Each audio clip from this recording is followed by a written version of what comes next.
Good afternoon, this is Nicholas from Gandor Gaming, and it's good to be back. It's been a long time since I brought you guys an updated Gold Pride P.U.N.K Goblin Rider deck profile, but with the release of the brand new Whitewood Synchro Monster, I feel like it's a good time to dust off the sleeves and show you my current and updated list for post Infinite Forbidden. Now, Infinite Forbidden for us isn't coming out till August, so this video is just kind of discussing my excitement for this archetype. I've always loved Gold Pride P.U.N.K. It is probably my favorite archetype of all time, and this brand new Synchro Monster coming out for the Whitewoods feels custom made for Gold Pride, since we are a Synchro deck that Synchro summons our opponent's turn into level 6 Synchros. Leon plus carry equals Gold Pride. Not only Star Leon, but now the new Whitewood Synchro Monster, which is absolutely insane. Witch Wolf of the Whitewoods is absolutely an incredible card, and the fact that on play it does Book of Moons everything is so powerful and so good that I felt like I needed to update the list. I haven't played Yu-Gi-Oh! In about a month. I'm probably taking a break off the game. Of course, I'm still posting content for everyone who is a Yu-Gi player, but I just felt like with Snake Eyes running around, I needed a breather. Not to mention, Yu-Gi One Piece is in a great spot, so I started doing One Piece tournaments, which I've been doing a great time with. But that's enough about One Piece. Let's talk about Yu-Gi-Oh! My original love for card games, and why I'm really excited for Infinite Forbidden. I think the new Synchro Monster has so much synergy in the deck that I feel like it kind of boosts it up a tier. I feel like the fact that now we can quick not only equip our opponent's monsters, but we can quick Book of Moon all their cards, we can quick Amazing Dragon bounce all their cards. We have so many ways to board wipe, it's ridiculous now. And with the banning, with the ban list, with the banning of Baron and Borlo Savage, we don't really have to worry about Omni Negates as much now, which means I'm really happy with this list. I think this is a really strong list. I think this is one of the best combo decks in the current format, and I kind of want to discuss my ratios, because a lot of people who always watch my videos or come to see them are always like, why do you play 3 Ogre Dance? Most people only play 1 or none of that card, and that's what I say. I think this card's absolutely insane, and the more starters, the better. So let's actually go over my ratios, explain why I'm playing what I'm playing, and let's go from there. So first things first, of course, let's start off with the P.U.N.Ks. They are the main show. We are, of course, playing 3 Ogre Dance, 3 Foxy Toon, the 3 Zeoman, my apologies, the 1 Madam Spider, the 1 Wagon, and the 1 Deer Note. I feel like that's always been the perfect ratios for the Gold Pride. E-Telly is our 1-card starter, and then 1.5 card starters include Zeoman, Ogre Dance, and Foxy Toon. If you can max out on these, that means we have 12 P.U.N.K starters in the deck, and that's pretty solid. The fact that any of these cards plus a discard is full combo is pretty powerful, and I feel like they unleash so much potential with the Gold Pride and the Goblin Rider cards in general that I feel like not playing them at max copies is just a sin.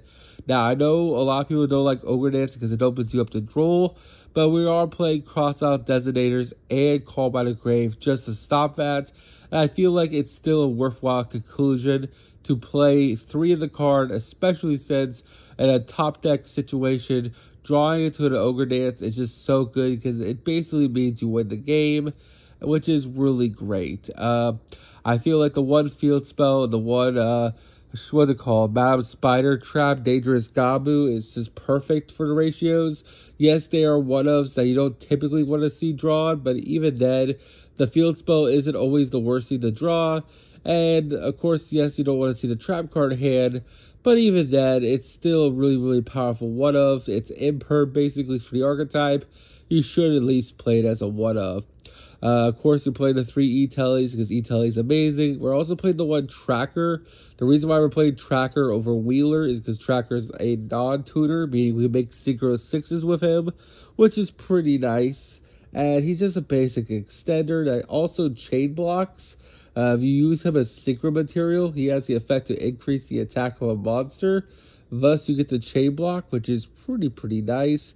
And as for our other ratios, of course, for the Gold Pride, I am playing 3 Leon, 2 Carry, 1 Nitro Head, and the 1 Roller Baller. I feel like this is the best ratios for them. I'm also only playing 2 Better Luck Next Times and 2 Start Your Engines. I felt like seeing multiple of those cards in hand are solid, but not always the best.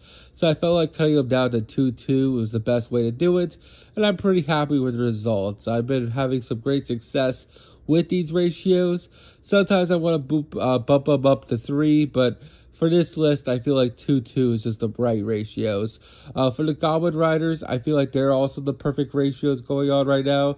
So, of course, we were playing, the main Doug the Assaulter. He is full combo. And, of course, we're also playing the Snake Girl and the Hyena Boy, which is pretty happy with me. I'm pretty happy with the ratios. We don't play the other Goblin Riders, and we don't play more than just 1 each, because any 203s is the entire combo. And you get through them, you don't really want to normal some of the Goblin Riders. You kind of just want to get them out through your combo. Thus, any 203s equals Dangerous Bagunga, and Dangerous Bagunga is full Goblin Rider combo. So, honestly, you just play them as an engine you can play, because we make rank 3 so easy to deck. So, I think 1 Doug the Assaulter, 1 Snake Eye, it's not Snake Eyes, I always forget the other one's name. It's just Snake Girl and then Hog Boy. That's what I like to call them. And then, of course, we are playing the 1 quick play spell for the Goblin Riders. And we're also playing the trap card, which is also pretty solid. Actually, no, I cut the trap card. We're just playing the quick play spell, which means, yes, it is a brick when Doug the Assaulter's in hand and we have this card. But even then, you can still play around it and still do some really cool combos.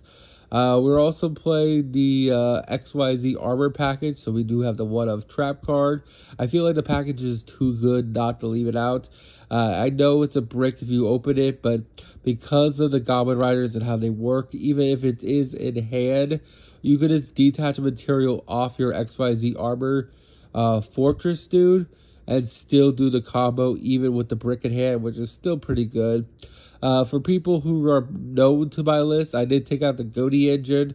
Not because it was bad, just because I wanted to fit in the cross out designators and the call by, because Droll and Lockbird is a piece of shit card, and we do need to play around it. So, of course, we were playing the 3 Droll, just because we really just want to stop. Oh, we're playing 2 Droll, actually. 2 Droll, 2 Ash, and 2 Veiler. The Veilers could be imperms if you're running into more imperms than locals. For me, Veilers is always better because you draw during the end phase. You don't want to draw into a dead imperm. You rather draw into a Veiler, which is always live. Not to mention, because we're playing so many traps in the back row, you don't want to have like imperms in hand, be like, I can't set them because I can't set my other traps. So Veiler is just a better option. If you feel like your opponent has imperms and you don't have Veilers, you can always side them in and out. So, to each their own. That's really it about the list. The extra deck's pretty standard. 1 Dangerous Gaboonga, 1 Chariot Carry, 1 Roller Baller, 1 Star Leon. Of course, the Star of the Soul, White Witch of the White Woods. I know that's not its name, but good God, I can't remember it, so we're just going to call it that. 1 Second Punisher, 1 Amazing Dragon, 1 Dangerous Carp, 1, of course, Jam Dragon Drive, the 1 Berserk Teggy, and yeah, that's basically it. I'm really, oh, and of course, we can't forget my Gossip Shadow. Gossip Shadow is such a clutch card. And yeah, this deck is pretty roundabout awesome. It has some really good ratios, and I'm really happy with the results. Of course, I'm also for the side deck playing 3 Nim, 3 Dark Ruler, 3 Evenly, 2 Lightning Storm, and of course the 1 of Harpy's Feather Duster. I'm also trying out Ghost Bell because Ghost Bell is just a good card against against graveyard decks, which Snake Eyes does have a lot of really good graveyard effects like Prometheus. So this is a really good card to stop that. So, yeah, that's really about it. I could show you some duels. I'll probably make a whole video montaging it. But, yeah, I'm really happy with the results, and I'll see you all next one. Bye-bye.